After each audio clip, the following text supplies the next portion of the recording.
Alhamdulillahirabbil alamin, wassalatu wassalamu ala nabiyina sallallahu alaihi wasallam wa ba'd. Assalamualaikum warahmatullahi wabarakatuh. Waalaikumsalam. Salam.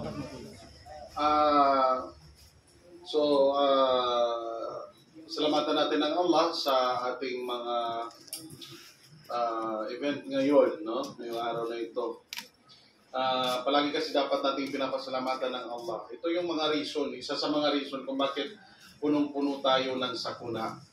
Punong-puno tayo ng sakuna. Actually, kung pag-uusapan natin ng sakuna, ay talagang mahirap nating mapigilan ito sapagkat mas marami yung gumagawa ng mga fitna. So yan ay binanggit rin ng Allah subhanahu wa ta'ala sa Quran. Ba'da'udhu billahi minasyaitanir rajim, fattaqu fitnatan la tusibanna alladhina zalamu minkum khassa. Katakutan ninyo ang fitna sapagkat ang fitna hindi niya lang matatamaan yung mga taong gumagawa ng mga pagsaway o pagsuway sa Allah.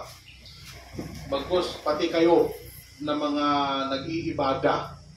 Kaya mahalaga po ito. Kaya yung mga bashers ng mga ulama natin na nagbibigay ng payo kay Shaira online, huwag niyo po silang sawayin. Huwag niyo po silang i-bash.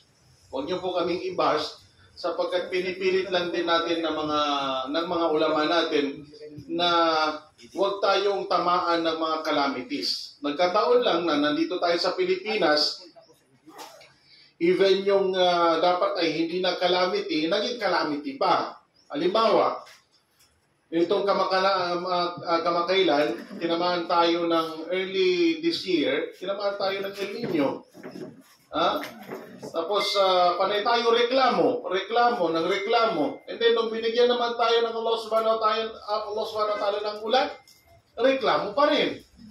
So, yan yung binanggit ng mga ustaz natin kanina. Simula kanina pag-start natin kay Ustaz Zorul Ahmad sa ni Ustaz Marhan at nung kapatid ko si Ustaz na sinabi nila yung patungkol sa aral at turo ng Islam. Pinaulit-ulit po ito. Kung mapapansin ninyo, may mga bagay po na napapag-usapan natin dito na uulit lang din. Kasi ang Islam talagang inuulit-ulit at nire-remind tayo palagi. Kasi tayo din naman kasi, no, bilang isang, hindi naman natin bilang isang estudyante, ika nga, ay talagang nawawala tayo doon sa tamang gabay. Pero ang problema, kung iko-correct tayo tapos hindi pa tayo susunod and then imamasamain pa natin, yun yung isang problema na bagay na hindi dapat ginagawa ng isang tao. No? Bagay na hindi dapat ginagawa ng isang tao. Kanina napakaganda ng pagkakasabi patungkol sa mga fadail, mga kagandahan or kabutihan ng zakat. Zakat o sadaka, zakat, yung zakat natin na obligado at yung mga sadaka natin. Ang ganda ng pagkakabanggit, pagkakabigay sa atin na marami pala siyang benefits na makukuha yung kahit yung nagbigay ng zakat, hindi lang yun basta inaalis mo yung responsibility na binigay sa iyo ng Allah, kundi pati yung society at yung maraming tao na tutulungan mo. Okay? So yung mga calamities din, ganun din. Maaaring ito yung mga solusyon. Yun yung inabanggit kanina na sinabi ng Allah na law kana ahlal qura amanu wattaqaw, kung ang mga tao sa isang lipunan ay maniniwala sa Allah at may takot sa Allah, nafatahna alayhim barakat minas samawati wal ard. Bubuksan namin, sabi ng Allah, ang mga biyaya namin mula sa kalangitan at kalupaan. Pero sa atin, baliktad eh. Dati, hindi binuksan, reklamo. Bakit? Kasi sobrang init. So wala nang baraka mula sa lupa. And then wala pang baraka mula sa langit. Ngayon, binuksan ng baraka. Sumobra, kasi ang akala ng iba, kumaga sa yung takbo ng mundo ngayon ay dahil lang sa natural. At hindi nila ito pinapasalamatan sa Allah. Yun ang isa sa mga reason kung bakit talamak sa atin itong natural calamities. At talagang hindi nakakapagtaka yan, yung mga ganitong klaseng calamities. Kasi ang bawat isang, alam naman natin yung water cycle natin. And napakalaking buhos ng ulan nito. Kasi yung isang 1 kilometer square, 1 square kilometer, kung meron tayong 1 square meter, palakihin natin ng 1 square kilometer, naglalaman yan ng tubig ulan na umaabot yung bigat sa 100,000 ton. 100,000 ton. Kung yung ulap na dala-dala nung nakaraan na bagyo at yung mga susunod pang bagyo, approximately, pagpalagay natin kasi yung normal na bagyo, umaabot ng 400,000 square kilometer. So, kung yun bumagsak, talagang expected mo na pagbagsak ng napakaraming tubig, parang planggana yan. Pag naglalaba ka, pag binuhos mo yan, wash out lahat ng dumi doon sa kung saan mo siya binuhos. Kung palalakihin mo yung planggana at nilagay mo sa loob, sa taas ng langit, at ibubuhos yan ng isang beses lang, wash out pati yung mga tao doon sa ilalim. So, kumbaga, dahil yon sa ginawa ng Allah sa atin, na imamangka no pag kumbaga, ito yung rizki ko, ayaw yung pasalamatan. Kasi ang mu'min, ito yung pagkakaiba natin, pagkakaiba ng mga mananampalataya sa hindi. Kung meron silang negative na mararamdaman, nagsusukor sila sa Allah.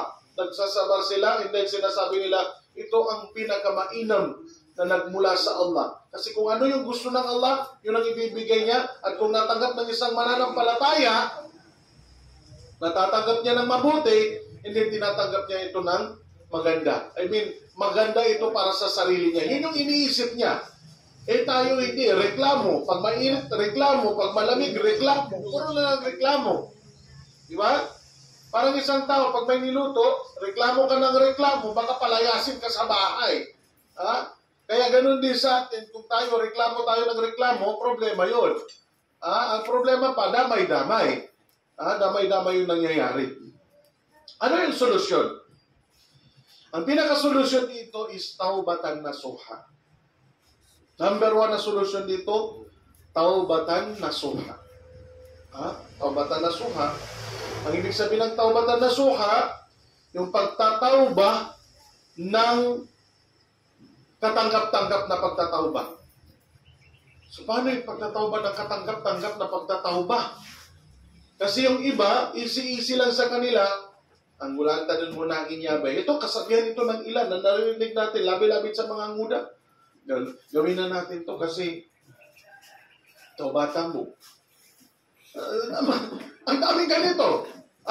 Yung gulanta din ang kapila ginawa, taubatan mo. Labit sa mga nguda. Nowadays, madalas marinig mo yan. Taubatan mo. Yung iba naman, hindi na taubatan. Yan mo, iyan to na naraka. Yun ang sinasabi ng ilan. Hayaan mo na ako, Ustaz, na hindi ako nagsasambayang. Hayaan mo na ako na hindi na ako sumusunod sa Islam. Mas okay na yung may tao sa neraka Jahannam, waliyadu billah. Pero nung ilin nyo, mamula-mula yung alinin sa reklamo.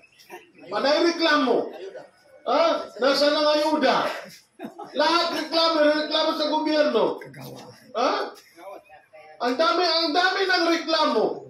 Ngayon, kung sasabihin, jamayan ka, tabi ako sa mga sunod ko niya mga mabait, nandun ka pa, yan mo tumuno, Ustaz, yan to na naraka. May napanood naman ni Surga, napanood din. Ginagamang joke. So, ang problema, ayon, kung ganun ang klase ng tao, hindi na yung magtatauba. Bakit? Kasi tanggap niya na, nasa mindset niya na gusto niya na pumasok sa neraka Jahannam. Pero nagkaroon lang ng ilinyo na konti, reklamo na ng reklamo. Diba? May mga ganong klaseng tao. Pero kung naririnig mo ito, kapatid, na hindi ka pa natatauhan, mahalin mo ang sarili mo at maawa ka sa sarili mo. Maawa ka sa sarili mo at mahalin mo ang sarili mo at Mahalin mo yung kapwa mo kasi nadadamay kami. Nakakadamay. Nadadamay yung mga maraming tao kasi habang ikaw ay bibigyan ng Allah ng parusa dito sa mundo, kasama yung mga kapitbahay. Kasama kung sino, yung kanina nabanggit, ang pinaka number one na highlight sa kanina na binanggit ng mga ulama natin, sa pagpatay at pagdanak ng dugo. Pagpatay at pagdanak ng dugo. Pedo mo daan sa bar. Kasi ako yung ako yung sakit ipakabalan. Ano yan? Ako yung ako yung nasa tama. Ayan. Dahil ako yung nasa tama, bahala na. Kung kami mo magilala sa gayon muli. Ang advice natin ng mga ulama natin, no, hindi ganon. Ang Muslim, kailangan nagpapatawad tayo. Dahil yun katangian na dapat nataglayin ng isang mananampalataya. Na ngayon, ang Allah subhanahu wa ta'ala tawwabur rahim. Nagbibigay siya ng tawbah, pagpapatawad at mahabagin, maawain sa mga tao. Ang tawbatun nasuha, huwag yung palaging mukhang bibig na tawbah kambo. Kailangan bago pa mangyari sa iyo yung mga pagsuway na yan, gawin mo na. Iwasan mo na itong mga bagay na nakaka-udyok sa iyo na gawin ng isang hindi mabuting bagay o pagsuway sa Allah subhanahu wa ta'ala. So, ang tawbatan nasuha, mag-usapan natin ng konti. Meron binigay Sheikh ang tafsir ni Ibn Uthaymin na may kondisyon, hindi ganun kadali. Nasabihin mo na lang, taubatan ko, and then, okay na yun. Hindi ganun kadali. May kondisyon, merong surot. Kung ang sambayan, meron siyang mga surot. Ang sambayan, kasama sa surot niya, ang intensyon. Kailangan kang mag-abdas. Kailangan kang magharap sa kibla. Kailangan pumasok yung oras. Kasi kapag gagawin mo yan, nang hindi kompleto yung surot na yan, yung kondisyon na yan ng pagdarasal, hindi matatanggap yung pagdarasal mo. Ngayon, yung tauba, meron din palang kondisyon. Ngayon, pag sinasabi mo, gusto ko, gagawin ko na lang ito, kasi manguda ko pa, bata pa ako, hayaan mo na gawin ko itong mga pagsuway na ito, kasi taubatan mo. Pero hindi mo alam kung ano yung kondisyon at hindi mo ginagawa, kasi pabaya kang tao, so kailangan malaman mo ito. Kasi bago mo gawin yung isang bagay, kailangan alam mo kung paano mo i-erase. So, banggitin natin yung ilan sa binanggit na kondisyon sa taubatan nasuha. Kasi ito, palagi actually nababanggit natin ito kung mga nakaraan kung maalala nyo. Banggitin na naman natin muli. Kasi kung iisipin mo sa natural calamities itong nangyayari, yes, natural calamities, pero ang Allah nagkokontrol yan. Nung mga nakaraan ba, ganito yung ulan natin? Hindi. Yung mga naunang mga ninuno natin, pag nakakakita sila ng ulan, nagpapasalamat sila sa Allah. Tayo, ang problema, pag umulan, naman may ulan. Ganun yung iba naman may ulan. Daganan kami naman. So ito, number one. Number one, ikhlas lillahi ta'ala. Kapag ka magtatawba ang isang tao, isipin mo na ito ay ginagawa mo para sa Allah. Para sa Allah. Tabi ako. Yung iba, labit sa mga nguda, maya sabab sa ayaw ng babae na crush ko, ng taong umiinom ng alak, hindi ko iinom ng alak. Nawasok kay ikhlas. Nalisok kay ikhlas. Kaya ka nagtatawba, kaya mo i-remove, aalisin mo yung alak sa buhay mo dahil yung crush mo at gusto mong ligawan na babae ayaw ng umiinom ng alak. Masasabing tawba yon? Nagbago ka lang pero hindi ka nagtawba. Kung mamatay yung babae, umawala o bastidin ka, nandoon ka na naman sa isang case. Baka sumobra pa. Huwag mong tularan ng mga kufar. Alam niyo mga kufar, lahat ng katuwaan nila, lahat ng move nila sa mundo, puro alak ang kasama nila. Puro alak. Pag celebration, happy-happy, kailangan may alak. Pag malungkot, kailangan may alak para makalimot. Kung gustong matulog, kailangan may alak para makatulog. Kung gustong magpalakas ng katawan, kailangan may alak. Lahat ng yan ay puro pagsira sa sarili. So, ang tawba na suha, kailangan may kondisyon. Ang pagtatawba ng ikhlas lillahi ta'ala, hindi para sa ibang tao.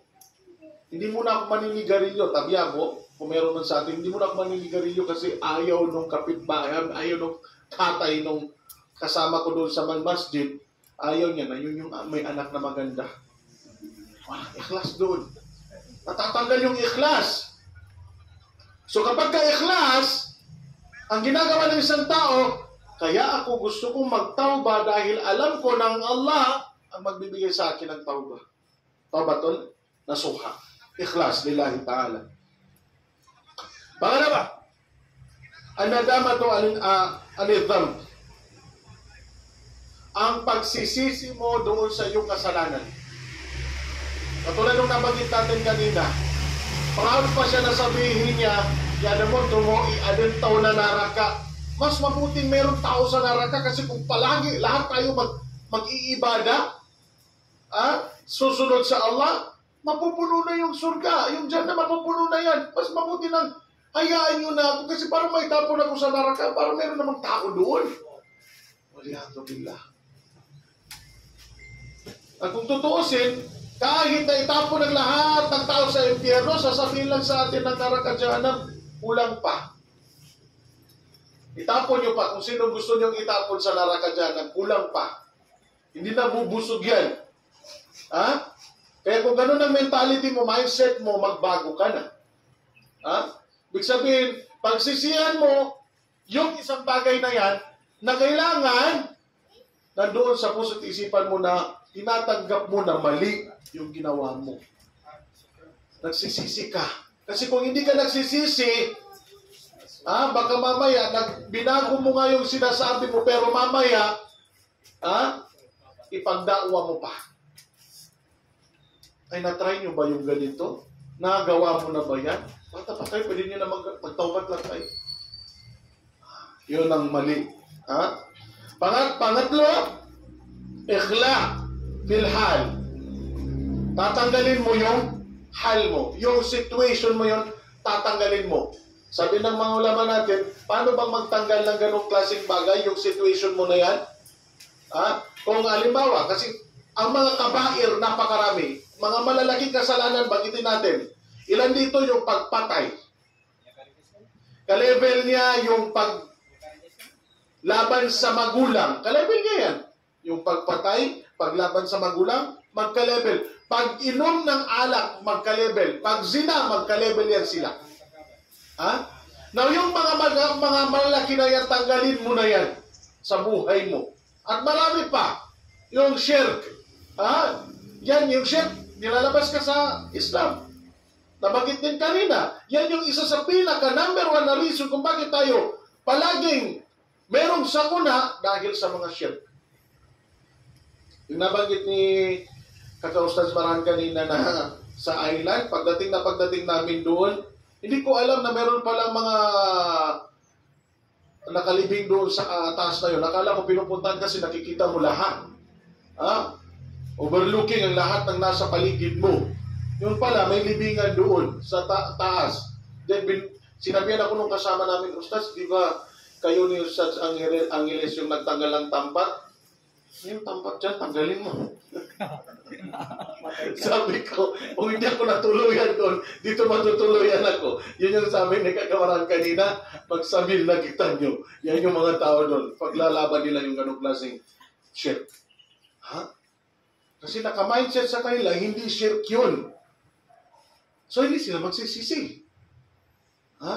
So, yun, ikhla. Ibig sabihin, tanggalin mo. Ibig sabihin ng tanggalin, alam mo yung damit? Pag tinanggal mo yung damit, wala na sa katawan mo. Pag tinanggal mo yung mga amal, yung mga gawain na hindi maganda, ibig sabihin wala na sa katawan mo. Ibig sabihin, pag tinanggal mo yung pag-inom ng alak, huwag mo na gawin ulit. Kasi tinanggal mo na. Tinanggal mo na, wala ka ng connection doon, nandoon na, naiwan mo na. Ibig sabihin talagang yun yung taubatan na suha. Ha? Na kapag ang isang tao, nakakalungkot, kapag hindi niya ginawa yun, tigilan natin yung sinasabi natin na taubatan mo, hindi ka nakakatauba. Palapat dito ay Azimwala Allah Yaud. Kailangan, huwag mo nang balikan yung ginawa mo. Pagkatapos mo siyang tanggalin na parang damit na marumi sa iyong katawan, tinapon mo, huwag mo nang balikan. Huwag mo nang kunin. Huwag mo nang pulutin. Huwag mo nang pulutin. Yung maduming kasalanan na yan, huwag mo nang pulutin. Kasi yung iba, pinupulot pa nila. Paano nila pinupulot? Pag nahubad na nila yung kasalanan nila na yun, minsan pupunta sa mga, halimbawa, pag inom ng alak, minsan pupunta doon sa mga kasama niyang umiinom ng alak kapag umiinom sila ng alak. Di ako mo nang mag-inom. Di na kasi tinigilan ko na yan. Pero pag nilagyan mo ng isang baso dyan, ikaw na bala, inumin mo hindi. By tendency na baka gawin mo ulit. Baka isuot mo ulit yung tinanggal mo ng marumi. So, ibig sabihin, huwag mo nang gawin yun. Kailangan meron kang paninindigan na hindi ko nagagawin yung ganitong klaseng kasalanan. Kahit na ikamatay ko pa. So, ganun yung dapat na isang tao. Panglima, ang takunu taubatan fi zaman al-imkan.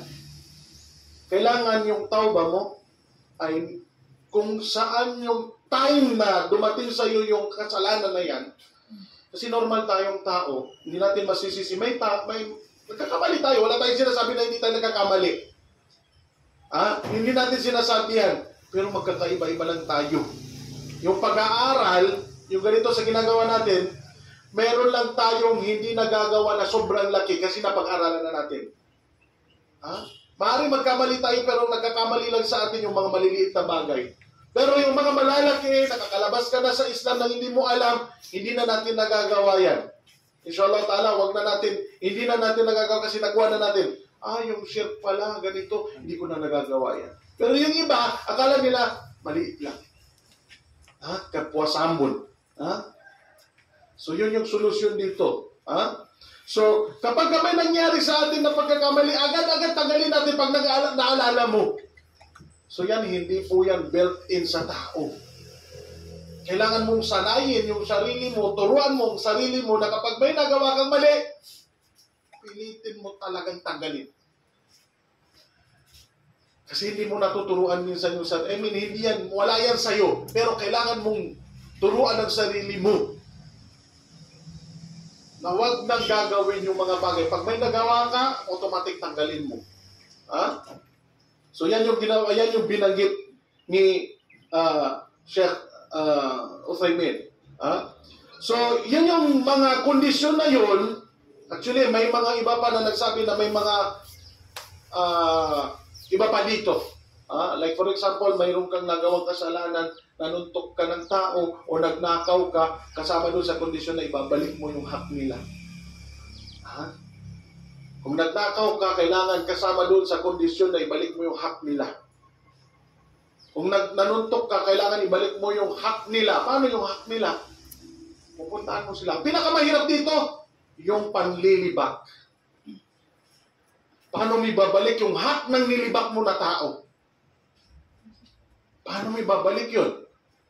Paano mo, yung tao na nilibak mo na paulit-ulit, paano ka magtatawbak? Tumudi mamlibak itaw.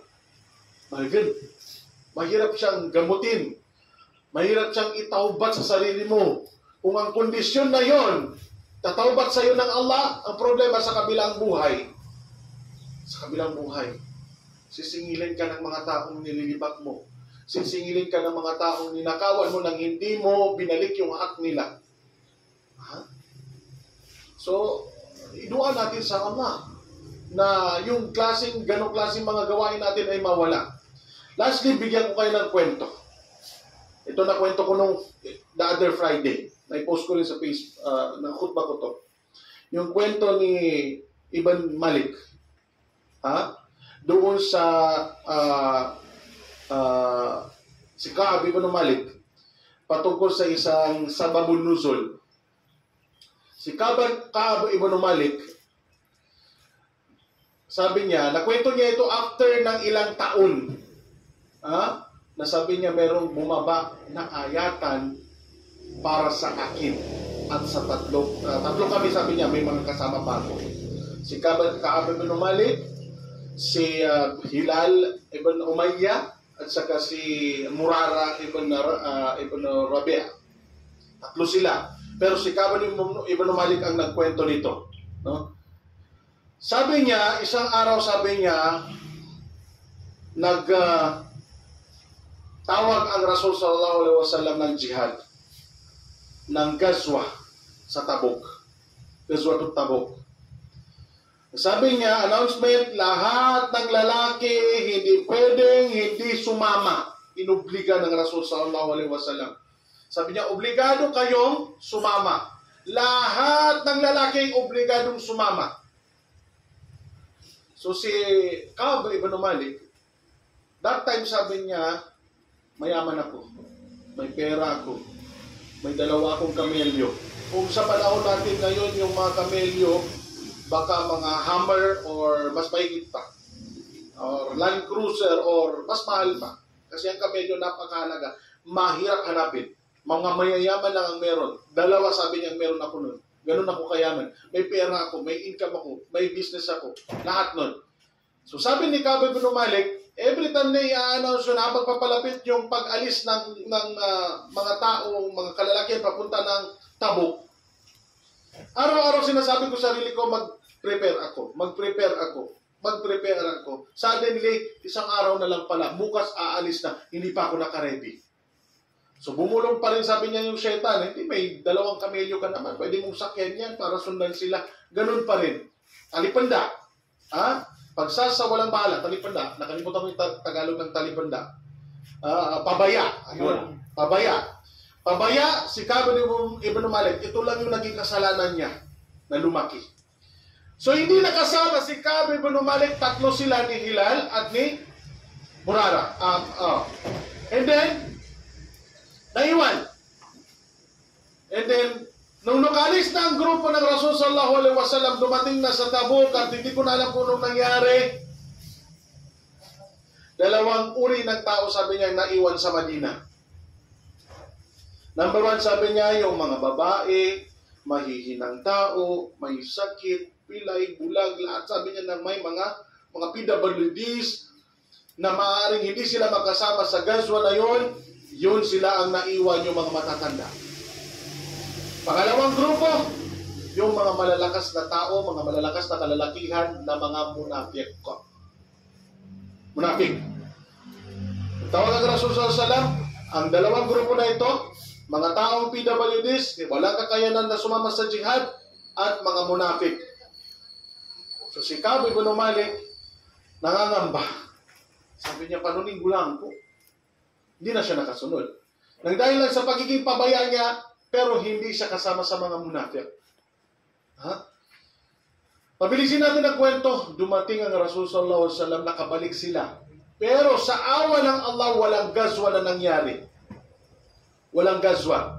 Kasi ang gusto lang pakita pala ng Allah dito ay titingnan yung mga tao kung nandoon pa ba yung kanilang suporta sa Islam.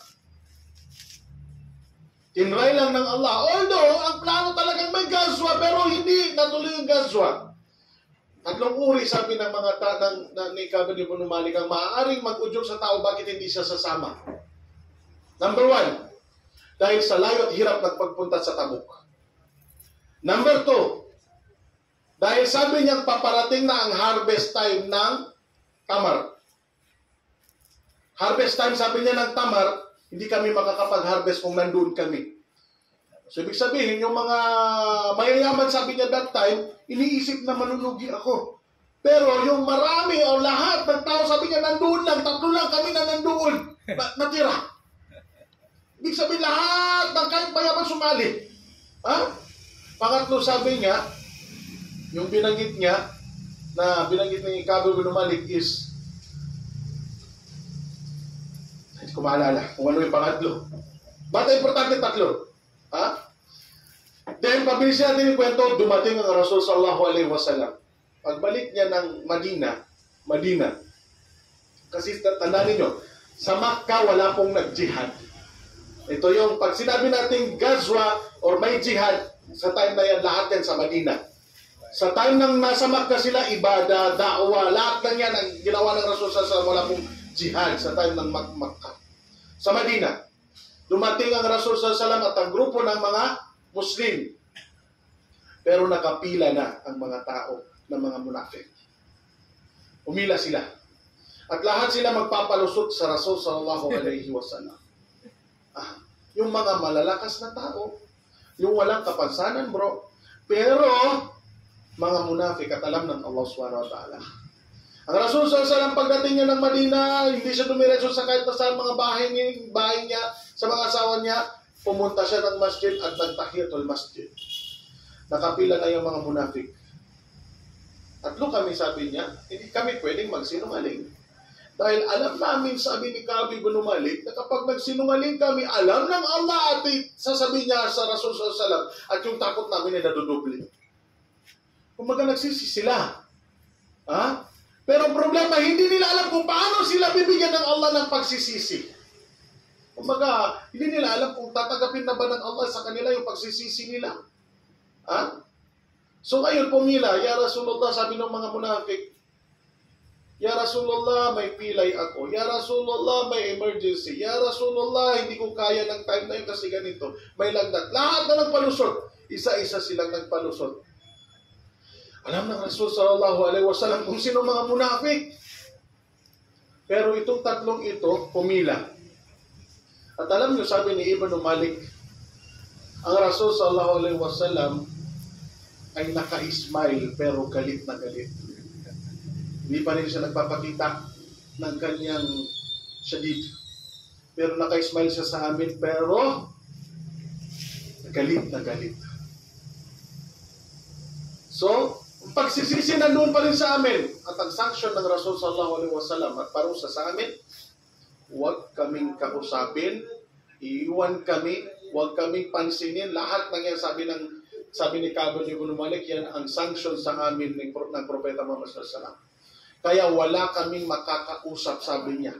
3 lang sila. At yan ay nangyari, sabi ni Kabir bin Malik, sa loob ng 50 days na straight. Pumupunta ako sa kaibigan ko, sabi niya, 2 tayong nag-Muslim. Yung best pa rin niya, 2 tayong nag-Muslim. Sa hirap at ginawa, magkasama tayo palagi. Gusto niya lang makausap. Pero hindi pinansin ng taong yun.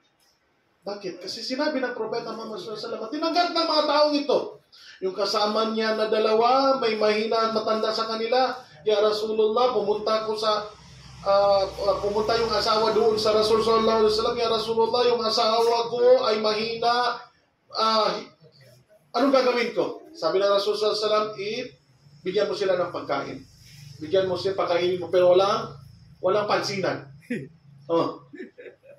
Pero si Kabir Ibn Malik, Kabir Ibn Malik, pwede din naman pala yung ganun.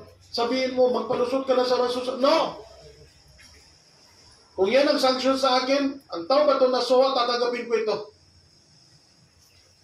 Pero sa kabila lang yan, bilang isang tao, dumarating ang time, sabi ni Kabir Ibn Malik, na lumiliit yung mundo ko, hindi ko alam kung anong gagawin ko, nahihirapan ako sa buhay, parang pinagsakluban ako ng langit at lupa. Sa simple lang na hindi pagsama sa Rasul sallallahu alaihi wasallam. Yan ba kung titingnan natin, sa time natin ngayon na nandito tayo sa area ng Bangsamoro, meron tayong leader. Anong sinabi ng Allah subhanahu wa ta'ala? Ati Allah wa atiur Rasul wa ulil amri minkum. Sumunod kayo sa Allah, sumunod kayo sa Rasul, at sa inyong mga leader. Ngayon, ang mga leaders natin, ano yung panawagan nila? Samahan nyo kami. Ito yung panawagan ng mga leaders natin. Now, kung meron magsasabi na hindi na yan inuubra sa panahon natin ngayon, ang dami mong hadis na babanggain, isa ditong babanggain mo, ang sinabi ng Rasul sallallahu alaihi wasallam, man kharaja ila safar thalasa o kama sallallahu alaihi wasallam ay amiru wahid minhum. Sabi ng Rasul sallallahu alaihi wasallam, sino man ang lumabas para mag-travel na 3 tao at sila ay lumabas, mag-declare kayo ng isang amir. 3 ha? Eh kung paano kung community? Paano kung bangsamoro? Walang leader? Ha? Kung ang tanggap natin ngayon ay walang leader, so ano yung hadis ng Rasul sallallahu alaihi wasallam? Babagayin mo yan. Kabiyabo. Ha?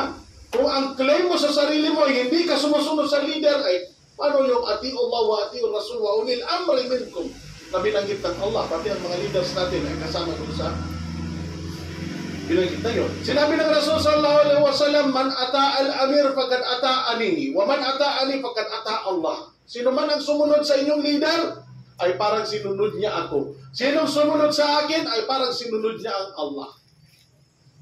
Ganon din, by opposite.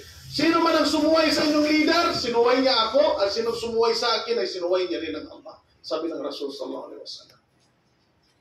Balikan natin ang kwento ni Ka'ab ibn Malik. Gusto ko lang i-relate dito yung situation natin. Nang sa gayon na mahimasmasan tayo. Nasampay sa guna panggihad tanong. Panawagan ng mga ulama natin yan at panawagan ng mga leaders natin. Dagtaman so kapanggihad tanong. Hindi tayo pa nag-end. Sabi nga nila, kaka-step pa lang natin eh. Ha?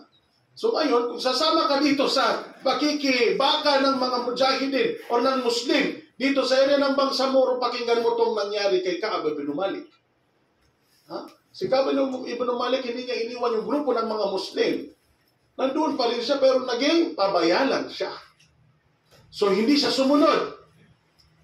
Habang sabi niya tumatagal, hindi ko na alam, sabi niya kung anong gagawin ko, sumasama ko sa jamaah, hindi pa rin ako napapansin.